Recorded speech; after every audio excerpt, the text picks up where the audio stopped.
মামি বললেন, এটা তোমার মামা চালাকি করেছে, যা তুমি বুঝতে পারোনি। তুমি মনে করতে তুমি তোমার স্ত্রীর সাথে আছো, কিন্তু আসলে আমি ছিলাম। তোমার মামা রাতের আধারে আমাকে তোমার রুমে পাঠাতো, আর তোমার স্ত্রীকে অন্য ঘরে নিয়ে যেতেন। তিনি নিজেই সতর্ক থাকতেন যাতে তুমি সন্দেহ না করে। মিমি বললেন, আমি প্রথমে তোমার মামার অনুরোধে বাধ্য হয়ে এসেছিলাম, কিন্তু পরে তোমার প্রতি আকৃষ্ট হতে শুরু করলাম। তোমার কাছ থেকে যে সুখ পাচ্ছিলাম তা তোমার মামা কখনোই দিতে পারতে না। সেই কারণেই আমি নিজেও তোমার প্রতি দুর্বল হয়ে পড়েছিলাম। তোমার মামা যখন এসব চালিয়ে যেতে লাগলেন, আমি নিজে উপভোগ করতে শুরু করলাম। আজকের গল্পটি খুবই মজাদার হতে চলেছে। আমি শিওর বলতে পারি গল্পটি শেষ পর্যন্ত শুনলে তোমাদের দাঁড়িয়ে যাবে। তাই তোমাদের দুটি পায়ে ধরি বলি, ভিডিওটা শুরু থেকে শেষ পর্যন্ত দেখো, তাহলে খুব মজা পাবে। আমি জহির, বয়স 22 বছর। আগে গ্রামে থাকতাম। আমি আমার মামার বাড়িতে কাজ করতাম। মামি দেখতে অনেক সুন্দরী যে কেউ তাকে দেখলে তার প্রেমে পড়তে চাইবে। আমার মামি আমার থেকে বয়সে বড় ছিলেন এবং আমাদের মধ্যে বেশি কথা হতো না। তিনি তার কাজে খুব ব্যস্ত থাকতেন এবং মামার সাথেও কম কথা বলতেন। এক রাতে মামি আমাকে তার রুমে ডাকলেন আর বললেন, জহির, আজ আমার শরীর ভালো লাগছে না, তুমি আমার পাশে শুয়ে থাকো। আমি তার রুমে শুয়ে পড়লাম। মামি লাইট বন্ধ করে দিলেন। এরপর আমি তাকে আমার মতো করে পেয়েছিলাম। কখনো ভাবিনি আমি তাকে এত কাছে পাব। তখন আমি চাকরির খোঁজে ছিলাম, কিন্তু কোথাও চাকরি পাচ্ছিলাম না। একদিন আমার বন্ধু জয়নাল বলল, আমার মামা শহরে থাকেন এবং আমি তোমাকে সেখানে চাকরি দিতে পারবো। আমি বেশি শিক্ষিত ছিলাম না। জানি ভালো চাকরি আমার দ্বারা হবে না, কারণ আমি পঞ্চম শ্রেণী পর্যন্ত পড়াশোনা করেছি, তাই অল্প শিক্ষার কারণে ভালো চাকরি পাওয়া কঠিন ছিল। গ্রামের এখানে ওখানে ছোটখাটো কাজ করে কিছু টাকা উপার্জন করতাম, যা খুবই কষ্ট করছিল। তখন মনে হলো শহরে গিয়ে কিছু কাজ খুঁজে দেখা উচিত। একদিন আমার বন্ধুর দেয়া একটি ঠিকানায় গেলাম যা তার মামার বাড়ির ছিল। সেই বাড়িতে গিয়ে দেখি আমার বস, যিনি আমার বন্ধুর মামা, এবং আমিও তাকে মামা বলে ডাকতাম। মামা আমাকে একটি কাগজ দিলেন এবং বললেন, এই ঠিকানায় চলে যাও। আমি যখন সেই ঠিকানায় গেলাম দেখি সেটা এক ডাক্তারের ঠিকানা। মামা বললেন, তিনি আমার বন্ধু। তিনি তোমার কিছু পরীক্ষা করবেন। যদি পরীক্ষাগুলো ভালো হয় তাহলে তোমাকে চাকরি দেব। মামা কথা শুনে আমি কিছুটা ঘাবড়ে গেলাম, কিন্তু ভাবলাম চেষ্টা করে দেখি। ডাক্তারের কাছে গিয়ে তিনি আমার কিছু পরীক্ষা করলেন এবং কিছুক্ষণ পর রিপোর্ট দিলেন। আমি বাসায় ফিরে মামা আমাকে রিপোর্ট দেখালাম। মামা হাসতে হাসতে বললেন, তুমি দেখতে বেশ সুন্দর, তোমার চেহারাও ঠিক আছে, তোমার কাজ নিশ্চিত হয়েছে। এত সহজে কাজ পেয়ে আমি অবাক হয়ে গেলাম এবং ভাবতে থাকলাম, কিভাবে এত সহজেই সুযোগ পেলাম। প্রতিবেদনটি ইংরেজিতে লেখা ছিল এবং পঞ্চম শ্রেণী পাস একজন ব্যক্তির পক্ষে এটি বোঝা সহজ ছিল না। যখন বাড়িতে এসে আমার স্ত্রীকে দেখালাম, আমার স্ত্রী বলল, তুমি অযথা চিন্তা করছো। এই ধনী লোকেরা আমাদের মতো গরিবদের পরীক্ষা করিয়ে নিশ্চিত হতে চায় যে আমরা কোনো বড় রোগে আক্রান্ত আছি কিনা। তারা মনে করে চাকরদের মাধ্যমে রোগ ছড়াতে পারে। তার কথা শুনে আমার মন অনেকটা হালকা হলো। আমি যে চাকরিটা চেয়েছিলাম সেটা পেয়েছি।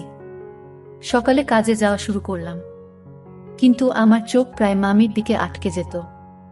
তিনি ছিলেন অত্যন্ত সুন্দরী এবং মার্জিত মহিলা। তাকে প্রথম দেখার পর থেকেই আমি ভাবতাম, আমার স্ত্রী যদি এত সুন্দর হতো। আমি আমার মামার একজন সাধারণ চাকর ছিলাম। তার অর্থের কোনো অভাব ছিল না। তিনি আমাকে প্রতিদিন বাজারে নিয়ে যেতেন, কারণ তার কোনো সন্তান ছিল না। আমার মামা ও মামির মধ্যে কোনো ঝগড়া ছিল না। তারা খুব ভালোবাসার দিন কাটাতেন। আমি মামিকে মনে মনে ভালোবাসতে শুরু করলাম। তাকে নিয়ে ভাবতে লাগলাম। একদিন বাড়ির পুরনো চাকর এল। সে আমাকে অভিনন্দন জানিয়ে বলল, তুমি পরীক্ষায় পাশ হয়েছ, কিন্তু মনে রেখো, এই বস যাকে তুমি মামা বলে ডাকো খুবই কঠোর। এই কথা শুনে আমি ঘাবড়ে গেলাম এবং ভাবতে লাগলাম, যদি আমাকে চাকরি থেকে বের করে দেয় তাহলে আমার কি হবে। সে চলে যাওয়ার পর আমি মামা মামিকে খুশি রাখার জন্য কাজে আরো মনোযোগী হলাম, কারণ এখন আমার চাকরিটা চলে গেলে এখন আর কোনোভাবেই চাকরি পাব না। তাই আমি চাকরিটা মন থেকে করতে লাগলাম। মামা বেশিরভাগ সময় বাড়ির বাইরে থাকতেন। আমার মামি একদিন আমাকে তার রুমে ডেকে বললেন, তুমি খুবই অল্প বয়সী, পরিষ্কার পরিচ্ছন্নতার খেয়াল রাখো। আমি এমন একজন চাকর পছন্দ করি যে তার মনিবের মতো পোশাক পরে। এই বলে মামি আমার হাতে কিছু টাকা দিলেন আর বললেন, এই টাকা থেকে বেতন ছাড়া নিজের জন্য খরচ করো। আমি খুশি হয়ে গেলাম এবং এই বিষয়টি আমার স্ত্রীকে বললাম না, কারণ আমি আমার স্বামীকে খুব পছন্দ করতাম। আমি স্বপ্ন দেখতে শুরু করলাম যে মামির অভিব্যক্তি দেখে মনে হতো তিনি খুশি নন। তার কোনো সন্তান ছিল না, তাই মনে হতো মামা তাকে খুশি করতে পারছেন না। আমি মামিকে খুশি করতে চেয়েছিলাম। মামির দেওয়া টাকা নিয়ে পরের দিনই একটা মার্কেটে গিয়ে কিছু নতুন জামা কাপড় কিনলাম। আমাকে দেখে মামি বললেন, আজ তোকে খুব সুন্দর লাগছে, সব সময় এমনই থেকো। আমি লজ্জা পেয়ে চোখ নামিয়ে নিলাম। আসলে আমার বিয়ে হয়েছে মাত্র 3 বছর, কিন্তু আমার স্ত্রী মামির মতো সুন্দরী ছিল না। বিয়ের 2 বছর পরে আমাদের সন্তান নিউমোনিয়া হয় এবং সে পৃথিবী থেকে চলে যান। এরপর আমার স্ত্রী সারাক্ষণ দুঃখে কান্নাকাটি করত। কিন্তু আমি একজন পুরুষ এবং আমারও কিছু প্রয়োজন ছিল। আমি চাইতাম আমাদের আরেকটা সন্তান হোক, কিন্তু আমার স্ত্রী সন্তানের নাম শুনলেই বিরক্ত হয়ে যেতেন। তিনি সবসময় আমার থেকে দূরে থাকতেন। আমার মামিকে দেখে আমার মনোভাব বদলাতে শুরু করেছিল। মামা মামি বিয়ে হয়েছে, 11 বছর হয়ে গেছে, কিন্তু তাদের কোনো সন্তান নেই। মামা সবসময় তার ব্যবসায় ব্যস্ত থাকতেন আর মামি ফ্যাশন ও পার্টি নিয়ে ব্যস্ত থাকতেন। আমার মামিকে দেখে মনে হতো তিনি আমাকে পছন্দ করতে শুরু করেছেন। আমি প্রায় সিনেমা এবং নাটকে প্রেমের কাহিনী দেখতাম এবং কল্পনা করতাম। মামি আমার কাছে এসে বলবেন, আমি তোমার প্রেমে পড়েছি। এক রাতে যখন আমি ঘুমাচ্ছিলাম মনে হলো আমার পাশে কেউ আছে। মামি ছিলেন খুবই সুন্দরী এবং তার দেহ আকর্ষণীয় ছিল। আমার স্ত্রী আমাদের সন্তান হারানোর দুঃখে নিজের শরীরকে অবহেলা করেছিল। কোনো যত্ন নিত না, তাই শুকিয়ে কাঠ হয়ে গেছে। আমার মতো একজন গরিব মানুষ যখন ভাবতাম মামি কি করে চাকরের মতো জীবন কাটাব, তখন মামিকে আমার স্ত্রী ভেবে সারা রাত উপভোগ করতাম। মামি আমার দিকে তাকিয়ে মৃদু হাসতেন। আমি আমার মামির সান্নিধ্য উপভোগ করতে শুরু করলাম। কাজ করার সময় মামি আমাকে ডেকে যে কোনো কাজ দিতেন, আর আমি তা সঠিকভাবে করে দিতাম যেন কোনো অভিযোগের সুযোগ না থাকে। মামি সবসময় আমার প্রশংসা করতেন আর আমি সততার সাথে আমার কাজ চালিয়ে যাচ্ছিলাম।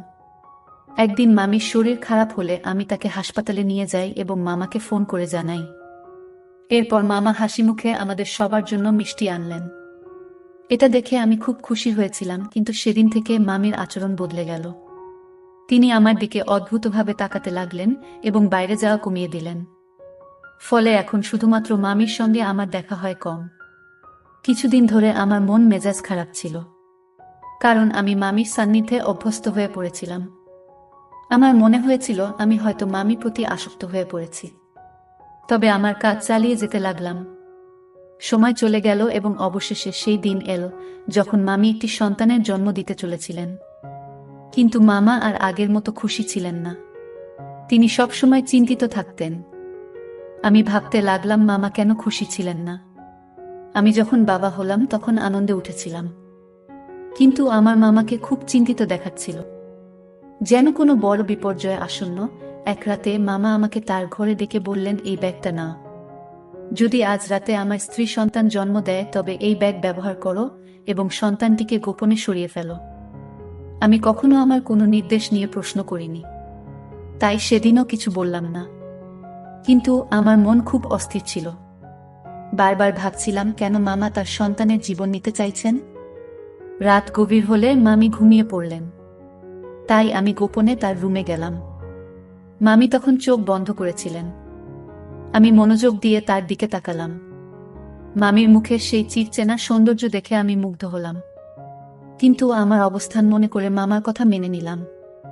মামা নির্দেশ অনুযায়ী কাজ করার জন্য তিনি আমাকে টাকা দিতেন। আমি গোপনে মামার দেয়া ব্যাগটি তুললাম আর বাচ্চাটিকে ব্যাগে ঢোকাতে শুরু করলাম। তখন মামি হঠাৎ আমার দিকে তাকিয়ে হাসলেন। আমি শিশুটিকে লুকিয়ে রাখছিলাম এবং মামি আমাকে দেখে বললেন, তুমি কি সত্যিই শিশুটিকে হত্যা করতে চাও?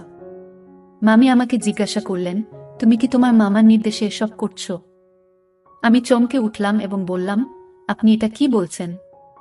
মামি বললেন, তোমার মামা এই শিশুটিকে মেরে ফেলতে চায়, কারণ সে ভয় পায় যে এই শিশুটি তার নয়। তার কথা শুনে আমি স্তব্ধ হয়ে গেলাম। আমি অবাক হয়ে ভাবতে লাগলাম, এত কিছুর পরও এটা কিভাবে সম্ভব? মামি বললেন, তোমার মামা সন্দেহ করছে যে এই শিশুটি তার নয়, তুমি এর বাবা, তাই সে এই কাজটি করতে বলেছে। সেই শিশুটির বাবা তুমি? এই কথা শুনে তাকে বললাম, তবে আপনি কেন বলছেন আমি এই শিশুটির বাবা? আমি এসব কথা শুনে স্তব্ধ হয়ে গেলাম। আমি বললাম, আপনি কি চান আমি এই শিশুটিকে বাঁচিয়ে রাখি না? মামি হাসলেন এবং বললেন, এই শিশুটিকে জঙ্গলে ফেলে দিও না, কারণ এই শিশুটির বাবা তুমি। আমি আরও বিভ্রান্ত হয়ে গেলাম, কারণ মামি বলেছিলেন যে তিনি কখনো আমাকে স্পর্শ করেননি। তার কথাগুলো শুনে আমার মনে হলো আমি যেন স্বপ্ন দেখছি। আমি সোফায় বসে ভাবতে লাগলাম, এত সুন্দর একজন মহিলার সাথে যাকে আমি মামি বলে ডাকি এমন কিছু ঘটেছে কি? আমি মামিকে জিজ্ঞেস করলাম, আপনি এত সুন্দরী কিন্তু কেন এমন করলেন?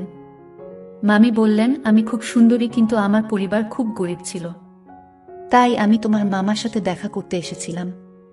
তোমার মামা মতো ধনী হওয়ার ইচ্ছা ছিল, তাই আমি তাকে বিয়ে করি, আর সে আমাকে প্রস্তাব দেওয়ার সাথে সাথে আমি তৎক্ষণাৎ হ্যাঁ বলেছিলাম, কারণ আমি ধনী হতে চেয়েছিলাম।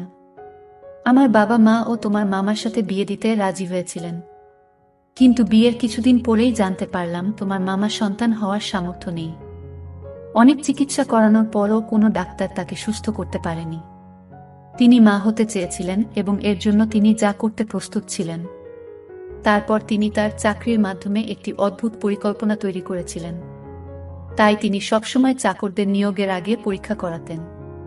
তোমার মামা তোমার মাধ্যমে তার পরিকল্পনা সফল করতে চেয়েছিলেন। মামি বললেন, এই শিশুটি তোমারই সন্তান এবং তিনি চান না যে এটি প্রকাশ্যে আসুক। তিনি শুধু জানতে চেয়েছিলেন তিনি বাবা হতে সক্ষম কিনা। তাই আমাকে চাকরের সাথে ঘুমাতে বলেছিলেন। মামির এই কথা শুনে আমি আরও হতবাক হয়ে গেলাম এবং কিছু বলতে পারলাম না। তিনি বলতে লাগলেন, তোমার মামা আমার জন্য অনেক চাকর নিযুক্ত করেছিলেন, কিন্তু আমি যাকে ভালোবাসার যোগ্য মনে করতাম তাকে গ্রহণ করতাম। আমরা অনেক চাকর বদল করেছি, কিন্তু তোমাকে প্রথম উপযুক্ত মনে হয়েছিল। প্রথম দেখাতেই তোমার প্রতি আমার আকর্ষণ জন্মায়। আমি অবাক হয়ে বললাম, আপনি কখন আমার কাছে এসেছিলেন? মামি হাসলেন এবং বললেন, তোমার মামা এমন পরিকল্পনা করেছেন যে তুমি বুঝতে পারোনি। তুমি মনে করতে তুমি তোমার স্ত্রীর সাথে আছো, কিন্তু আসলে আমি ছিলাম। তোমার মামা রাতের আধারে আমাকে তোমার রুমে পাঠাতেন এবং তোমার স্ত্রীকে অন্য ঘরে অজ্ঞান করে রেখে দিতেন। তিনি নিজেই পাহারা দিতেন যাতে কেউ সন্দেহ না করে।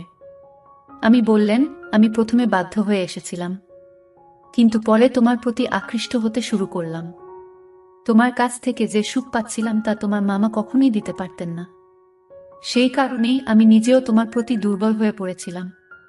তোমার মামা যখন এই পরিকল্পনা চালিয়ে যেতে লাগলেন, আমি নিজে উপভোগ করতে শুরু করলাম। তিনি আমাকে তোমার কাছে বারবার পাঠাতে থাকলেন। তিনি আরও বললেন, আমি গর্ভবতী হলাম এবং তোমার মামা আমাকে ভোরের অন্ধকারে ঘরে ফিরিয়ে আনতেন, যাতে কেউ কিছু বুঝতে না পারে। এভাবে তোমার মামা তার সন্তান হওয়ার আশা পূর্ণ করতে চেয়েছিলেন এবং আমি নিজেও অজান্তে সেই পরিকল্পনার অংশ হয়ে পড়েছিলাম। কিছুদিন পর সে তার পরিকল্পনায় সফল হয়েছিল।